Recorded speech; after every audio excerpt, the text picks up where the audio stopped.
اور اس نے اپنے بدبخت دوست حامان کو بھی اپنے پاس بلوا لیا۔ اس وقت فرعون اپنے دوست حامان سے کہنے لگا کہ میں چاہتا ہوں کہ میں خدائی کا دعویٰ کروں اور ساری مخلوق مجھ کو خدا مانے اور میری عبادت کرے۔ فرعون کی یہ بات سن کر حامان بہت حیران ہو گیا، اور حامان فرعون سے کہنے لگا کہ اگر تو خدائی کا دعویٰ کرنا چاہتا ہے تو سب سے پہلے بنی اسرائیل کی تمام مخلوق کو اپنے ہاتھ میں لے لے اور ان کے دل میں اپنی محبت پیدا کر۔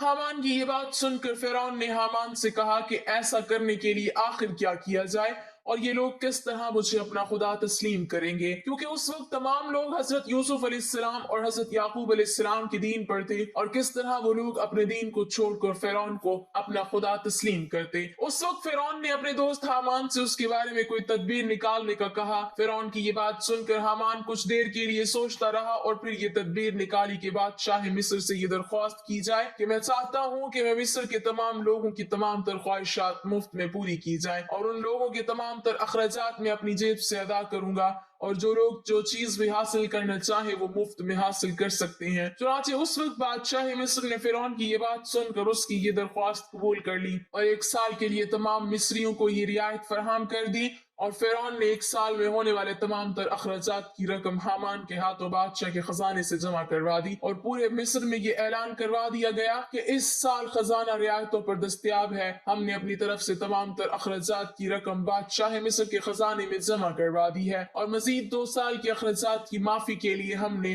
دربار اعلیٰ میں درخواست کی ہے، اور وہ بھی قبول ہو گئی ہے۔ چنانچہ فرعون کی یہ بات سن کر مصر کے تمام لوگ بہت خوش ہوئے، اور مصر کے تمام لوگوں نے فرعون کی ترقی کے لیے خوب دعائیں کی۔ چنانچہ ادھر مصر کی عوام فرعون کے اس عمل میں بہت خوش تھی، اور ادھر چند دن بعد مصر کا بادشاہ اللہ کے حکم سے اپنی موت آپ مر گیا۔ چنانچہ اس وقت مرنے والے بادشاہ کا کوئی بھی وارث نہ تھا جو اس کے تخت پر بیٹھتا اور اس کی بادشاہت کو سنبھالتا۔ اس طرح مصر کے بادشاہ کی تدفین کے بعد 3 دن تک عیادت ہوتی رہی، اور چوتھے روز مصر کے تمام لوگ بادشاہ مصر کے دربار میں حاضر ہوئے اور کہنے لگے بادشاہ کے تخت پر کس کو بٹھایا جائے، کیونکہ ملک بادشاہ کے بغیر نہیں چل سکتا۔ چنانچہ اس وقت مصر کے لوگوں نے فرعون سے یہ نیکی دیکھی تھی کہ فرعون نے 3 برس کا خزانہ مصر کے لوگوں پر معاف کروایا تھا، اور ان کے اخراجات کا خرچ اپنے پاس سے بادشاہ مصر کو دیا تھا، اسی لیے مصر کے تمام لوگ فرعون کے اس عمل سے بہت زیادہ خوش تھے۔ فرعون کی یہ خیر خواہی دیکھ کر مصر کے لوگوں نے بدبخت فرعون کو بادشاہ کے تخت پر بٹھا دیا، اور اس طرح فرعون بدبخت مصر کا بادشاہ بن گیا۔ اس وقت لوگوں نے یہ خیال کیا کہ فرعون بہت اچھا انسان ہے اور ہماری رعایا کا بہت اچھا خیال رکھے گا۔ اس طرح جب یہ فرعون مصر کے وزیر سے مصر کا بادشاہ بنا تو اس وقت فرعون نے اپنے دوست حامان کو مصر کا وزیر مقرر کر دیا۔ فرعون مصر کا بادشاہ بنتے ہی اپنے دوست حامان سے کہنے لگا کہ اب پورے مصر میں ہماری بادشاہی ہے، ہم جو چاہیں وہ کر سکتے ہیں۔ اس وقت فرعون نے حامان سے کہا کہ اب کوئی ایسی تدبیر نکالو جس کی وجہ سے مصر کے تمام تر لوگ مجھے خدا ماننے لگیں اور میری عبادت کرنے لگیں۔ اس وقت حامان بدبخت نے فرعون کو یہ مشورہ دیا کہ جتنے بھی علماء دین جو تدریس کا کام کر رہے ہیں وہ سب کے سب دین کی تدریس کو ختم کر دیں، اور لوگوں کے درمیان اسلام کی تبلیغ کا سلسلہ بالکل ختم کر دیا جائے، تاکہ آہستہ آہستہ تمام لوگ اپنے دین سے دور ہو جائیں اور اپنے دین سے بے خبر ہو جائیں، اور آئندہ آنے والی نسل دین سے بے خبر اور جاہل پیدا ہو۔ چنانچہ حامان کی یہ بات سن کر فرعون نے فوراً یہ حکم جاری کر دیا، اور مصر کے اندر درس و تدریس کا یہ سلسلہ ختم کر دیا گیا، اور فرعون نے مصر کے اندر یہ حکم جاری کر دیا کہ کوئی بھی شخص مصر میں درس و تدریس نہ کرے ورنہ اس کو قتل کر دیا جائے گا۔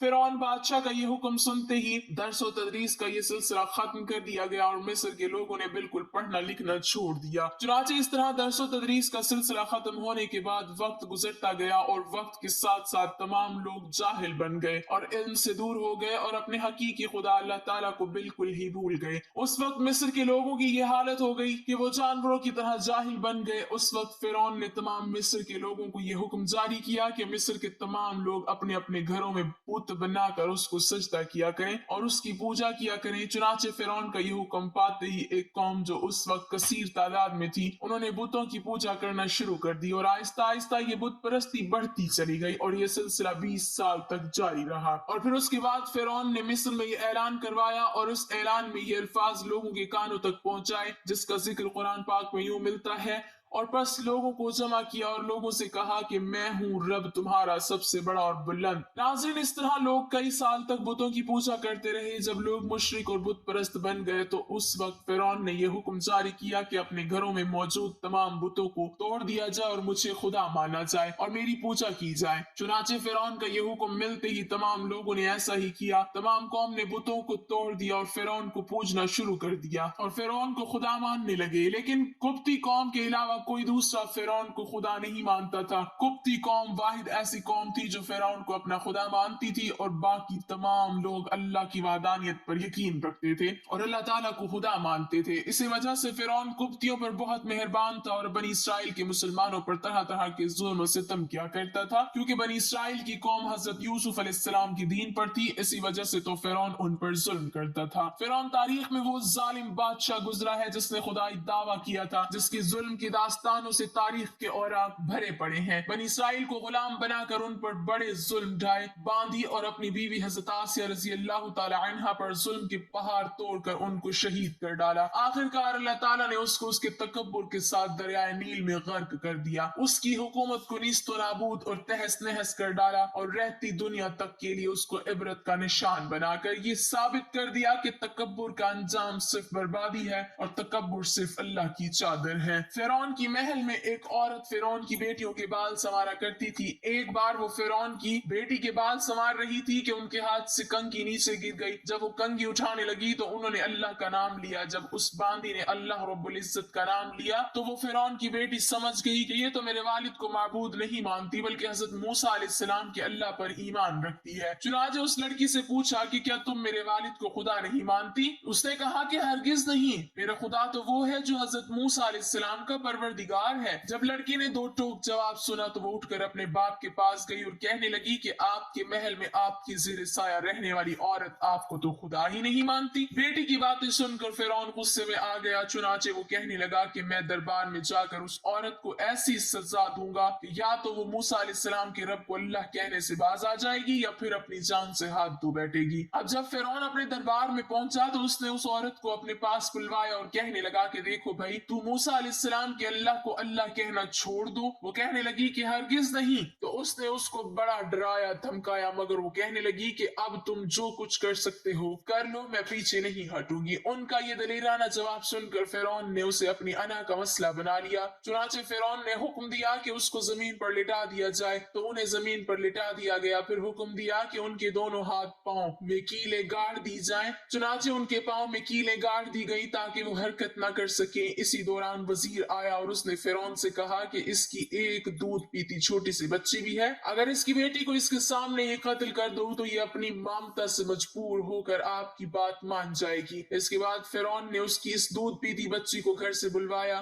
اسے اس کے سینے پر لٹا دیا۔ پھر فرعون کہنے لگا کہ میں تمہاری اس بچی کو تمہارے ہی سامنے قتل کر دوں گا۔ باندی فرعون کی اتنی بڑی دھمکی سن کر بھی یہ کہنے لگی کہ اب میرے دل میں اطمینان اتنا بھر چکا ہے کہ میں اپنی آنکھوں سے بیٹی کو خون میں لت پت تڑپتا تو دیکھ سکتی ہوں، مگر میں اپنے ایمان کا خون نہیں دیکھ سکتی۔ چنانچہ باندی کے سینے پر ہی اس کی معصوم بچی کی گردن کاٹ دی گئی۔ جب وہ بچی ٹھنڈی ہو گئی تو فرعون کہنے لگا کہ اب ہم تمہیں قتل کر دیں گے۔ تو وہ کہنے لگی تو جو مرضی چاہے کر لے، میں پیچھے نہیں ہٹوں گی۔ بالآخر اس ظالم نے اس کو بھی شہید کر دیا۔ اس کے بعد فرعون جب حضرت مشاطہ کو شہید کروا کر اپنے گھر پہنچا تو اپنی بیوی حضرت آسیہ رضی اللہ تعالی عنہا سے کہنے لگا کہ آج یہ واقعہ پیش آیا ہے کہ میں نے ایک عورت کو عبرتناک سزا دی ہے۔ اس کی بیوی نے اسے کہا ارے تیرا ناس ہو، تو نے ایک معصوم بچی کی جان بھی لی اور ایک بے گناہ عورت کا قتل کیا۔ فرعون کہنے لگا کہ میں نے اس کو اس لیے عبرتناک سزا دی ہے کہ وہ مجھے خدا نہیں مانتی تھی۔ یہ سن کر حضرت آسیہ رضی اللہ تعالی عنہا نے کہا کہ خدا تو میں بھی تجھے نہیں مانتی، بلکہ تو ایک عام انسان ہے۔ جب فرعون نے یہ سنا تو حیران رہ گیا، کیونکہ اسے حضرت آسیہ رضی اللہ تعالی عنہا سے بڑی محبت تھی۔ حضرت آسیہ رضی اللہ تعالی عنہا کو اللہ تعالیٰ نے بڑا حسن و جمال عطا کیا تھا۔ فرعون نے انہیں پوری قوم کی عورتوں میں سے چن کر ان کے حسن کی وجہ سے اپنی بیوی بنایا تھا، اس وجہ سے وہ ان سے بڑی محبت کرتا تھا۔ چنانچہ فرعون کہنے لگا کہ یہ تم کیسی باتیں کرتی ہو؟ وہ کہنے لگی کہ میں بالکل ٹھیک کہہ رہی ہوں کہ تو جھوٹا ہے، پروردگار تو وہی ہے